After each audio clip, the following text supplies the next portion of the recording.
You know the town, the one just over the county line. The one with the good Chinese restaurant and the movie theater that smells of popcorn. Good smell. Good people. My stake in the town, a business, a building. That is when I finish paying off the mortgage in 15 years. I assume I'll be around in 15 years. That's something you have to assume, or else there's no point in assuming.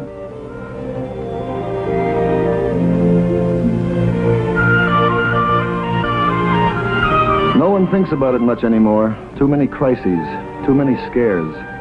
So we push it to the back of our minds, where it waits, staring, bright-eyed, silent, more or less.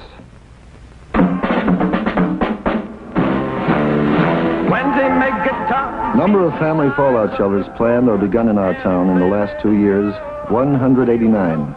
Number completed, 5.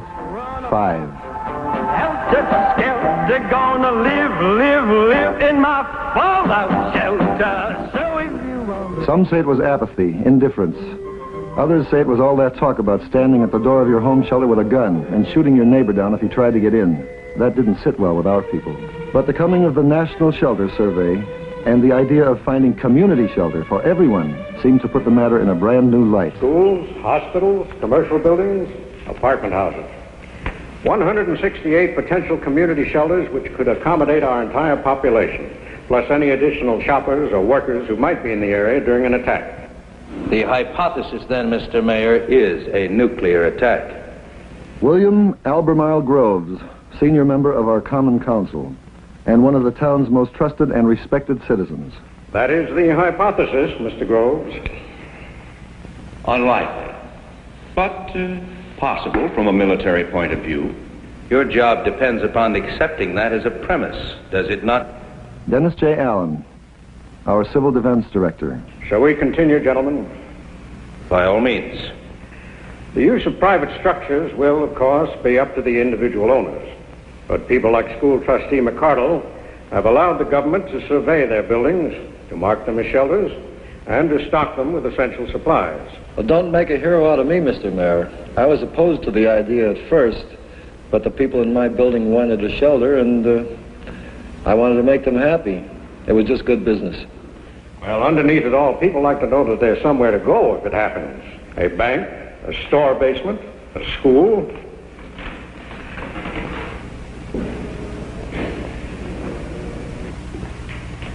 Why a school? They're located where people live.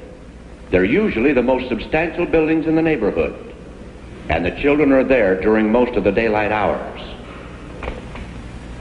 That's a quarter of your population to begin with. Our 8 school buildings could protect 5,000 people from nuclear fallout. At what cost, Mr. Mayor? For Jackson High, virtually nothing. For Grammar School 2, additional ventilation at a cost of $5 per person sheltered. For Grammar Schools 1, 3, 4, 5, and 6, modifications at a cost of $40 per person sheltered. For Grammar School 7, now under construction, an additional cost of $35,000. Total cost of all modifications combined, $163,125.11. To be paid by whom? By the people, naturally. Will the doors of these shelters be thrown open to everyone? The schools always did belong to everyone.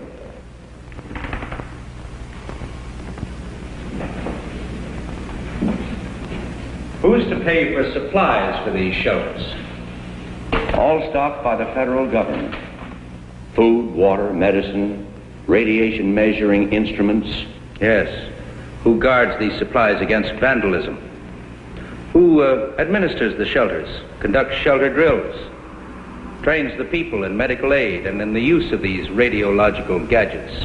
Well, those things can be worked out. Or dropped entirely, Mr. Mayor. Not only is this not a matter for the schools, but in times like these, I can think of no more futile, negativistic approach than burrowing into the ground, and at these staggering costs. We can raise the money. And do without furniture, books, a cafeteria for Grammar School 2, more teachers for Grammar Schools 3 and 5, where we already have more than 40 pupils in a class. We want them to be 40 live pupils. I want them to be 40 live pupils, too. But I deny the issue is survival. Because for the first time in human affairs, to kill is to be killed, and to let live is to live. An uneasy balance, to be sure, but the beginnings of peace. Now, if we're going to spend our money, let's spend it bolstering peace. Best fallout protection we have. We all believe in working for peace, but that doesn't mean we can't take reasonable measures for defense. What is a reasonable defense against total destruction? Tell me what will be left for those people when they come up out of their holes. Shall we begin with life?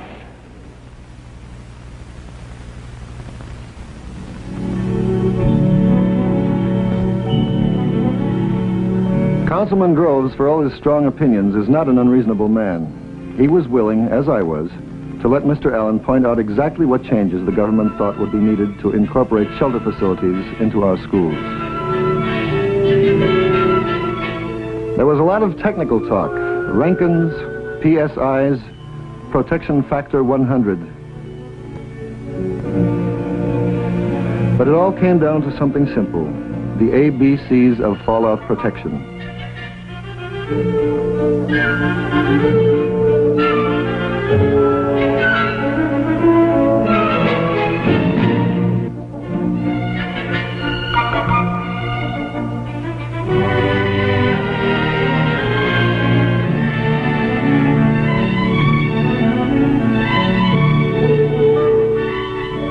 The walls and ceilings have to be thick enough to withstand deadly amounts of radiation.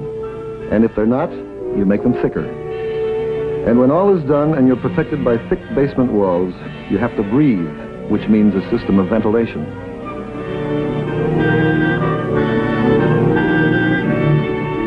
And drink, which means a plan for storing water. But I learned that basements aren't the only place to find fallout protection. We saw a room that opened on an air shaft and was shielded from every direction by heavy brick walls. This would give the room a high degree of fallout protection, even though it's above ground.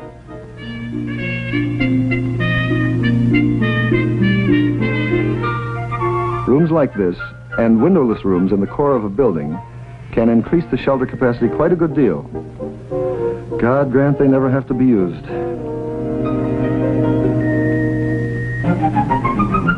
A few days later, Dennis Allen requested permission to present his case for school shelters before the full membership of the Common Council. He elected to do so by showing us films that arrived from Paducah, Kentucky. The Concord School had basement windows just below ground level. The windows had to be shielded. A local contractor donated cement blocks. The men of the town laid the blocks and shoveled earth between the blocks and the building foundation. Then flowers were planted along the new wall of defense. An independent power supply was installed for pumping water and providing lights. Eventually, the new shelter for 600 persons was stocked with a 2-week supply of food, which is maintained at all times. If Paducah could do that much by itself, why couldn't we do as well?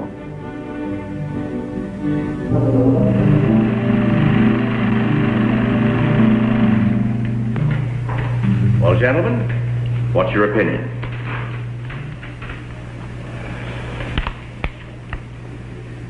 Gentlemen, I have a list here of some 370 items vitally needed by the public. It was quite a list. It not only covered our schools, but took in everything else needed by other departments of our city government. And it was obvious that, in his opinion, all these needs were more immediate and far more urgent than fallout protection. And so it went for 45 costly minutes before he moved that the council table the motion, put the proposal aside, at least for the time being, which in this case could mean forever.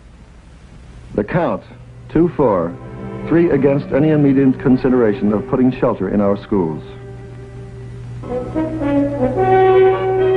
Dennis Allen does not give up easily. he persuaded Mr. Groves to accompany him to a model community shelter that had been set up in a neighboring county.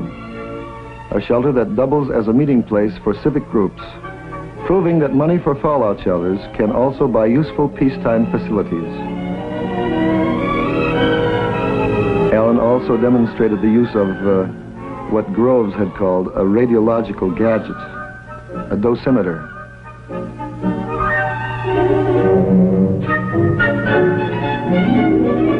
Then showed him the supplies provided by the federal government.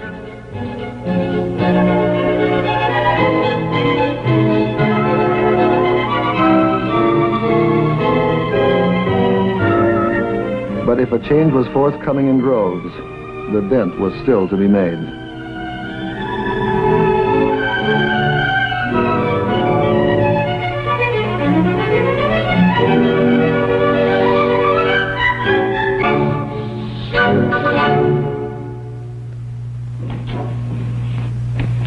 Thank you. Well, I'm sorry Mr. McCardle's out to lunch, but I'm sure I can help you. I'm flying to Capital City next Monday. I want to pick up some travel insurance. Certainly. That's Monday the 22nd. Yes. Mm-hmm. Round trip ticket? Yes. Now, who do you want as a beneficiary on this? Mrs. Alice Groves, 29 Cedar Lane. Mm-hmm. And second beneficiary? Holly Groves, age 12. Mm-hmm. Now, how much insurance do you want? Well, I should think about 500. Hello, Bill. Oh, George. I'll take over, Freddie. Fine. Thank you.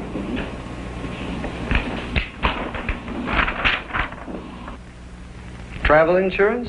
Yes, Good policy. I'm sure it is.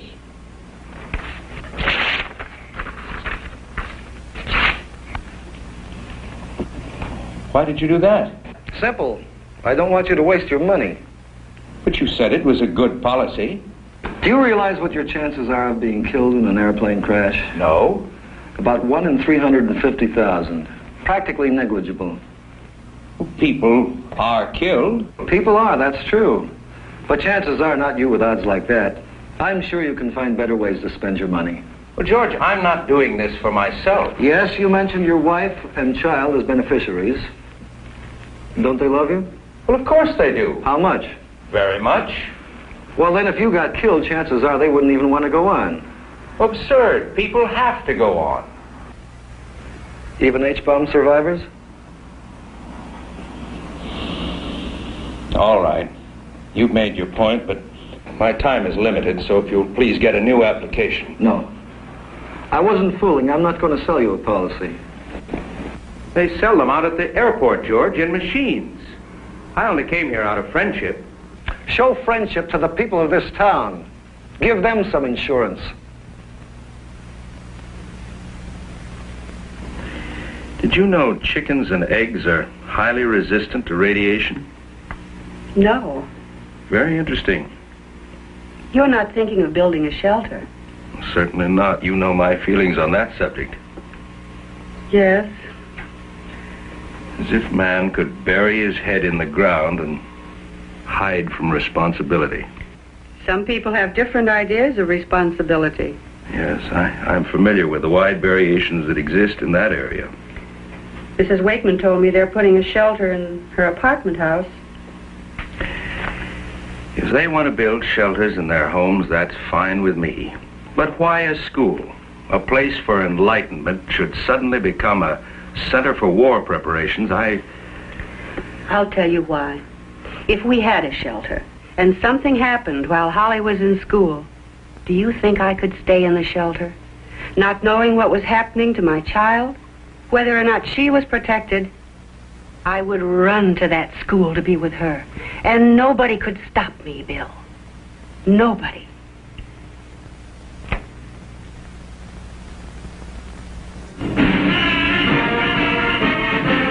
It was 2 weeks later, at a public meeting in Jackson High, that I saw Councilman Groves again. First item on the agenda was a plea for money for the high school band. After which Mr. Allen had permission to address the group on community shelters.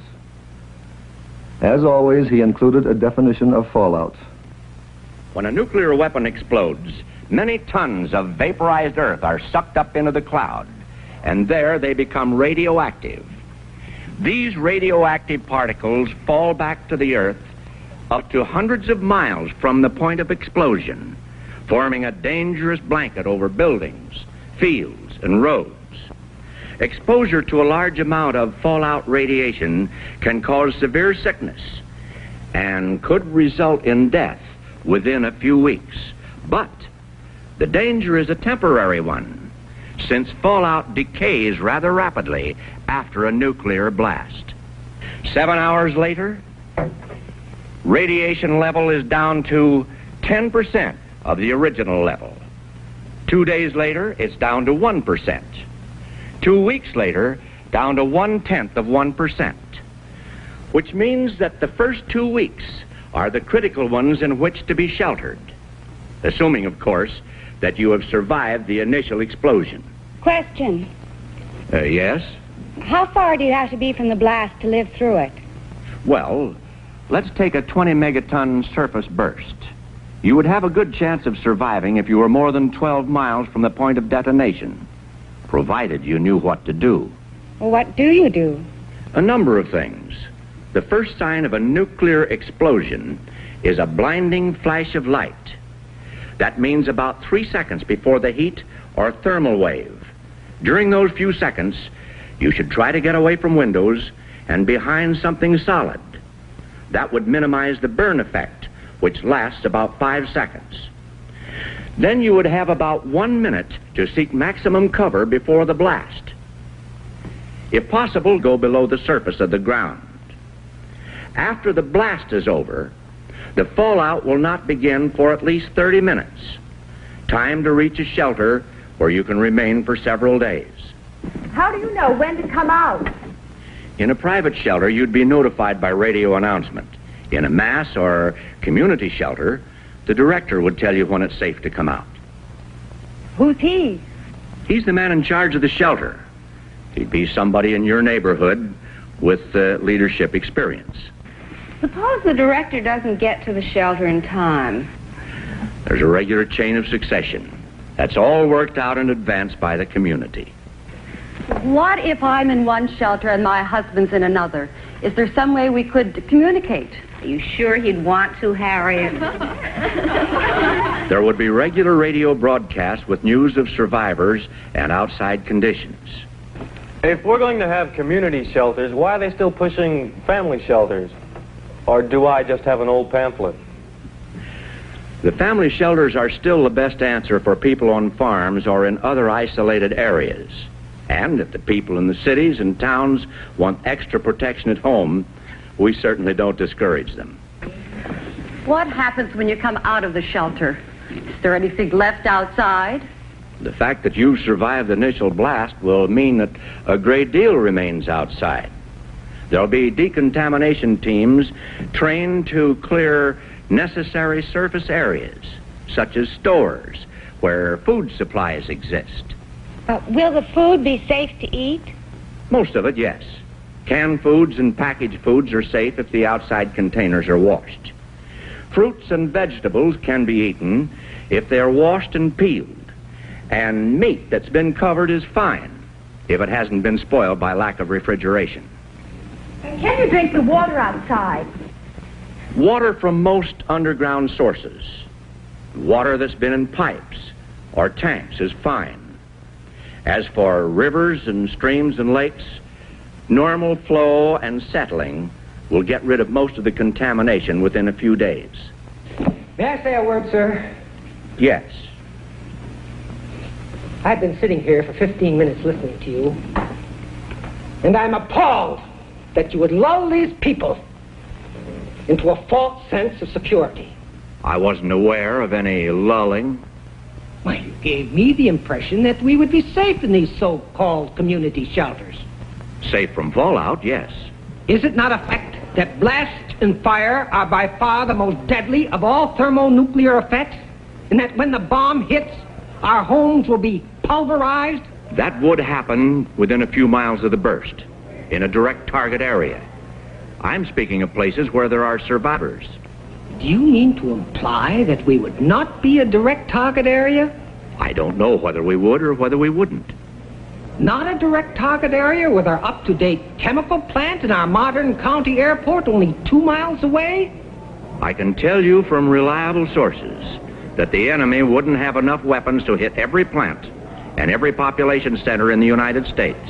And I say we're a prime target area, sir, and that nothing can save us. You're making a lot of assumptions, sir. I'd like to point out that...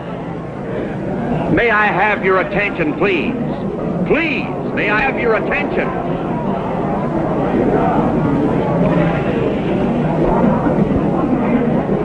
I would like to answer the gentleman's comments, if I may.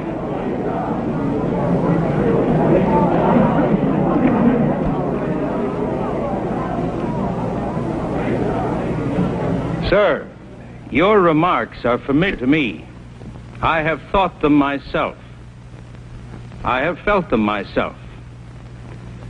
The feeling of futility, of doom. And I have felt the opposite, too. The sureness that it could never happen. That it was much too horrible to happen. Then one day, realized that these two apparently opposite views had much in common. Both led to complete inaction. Both allowed me the leisure of doing nothing of my unique predicament as a 20th century man. I had faced two possibilities: world peace and world destruction. I was notably reluctant to face the third, the possibility of a nuclear war in which some will survive.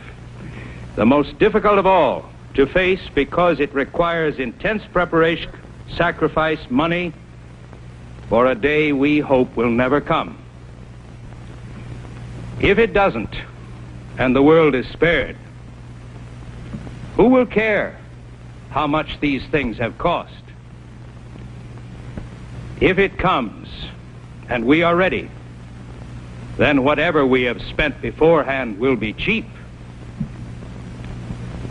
You might say a form of insurance. Ladies and gentlemen, I ask your assistance in financing the construction of shelters in our public schools.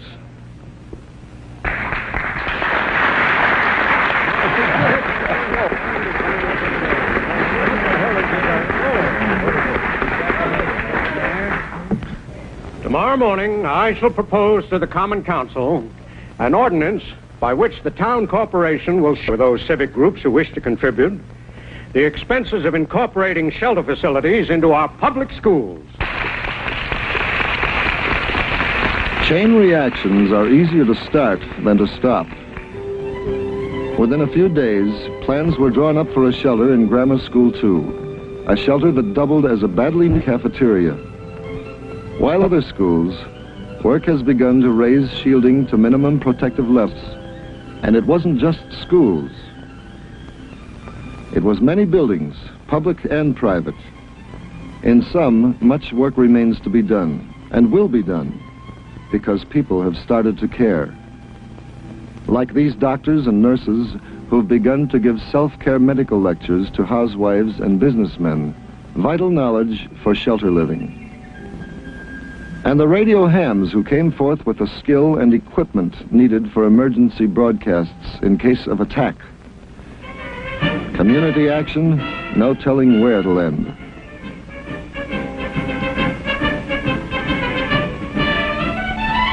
You know the town, the one just over the county line, the one with a good Chinese restaurant, and the movie theater that smells of popcorn.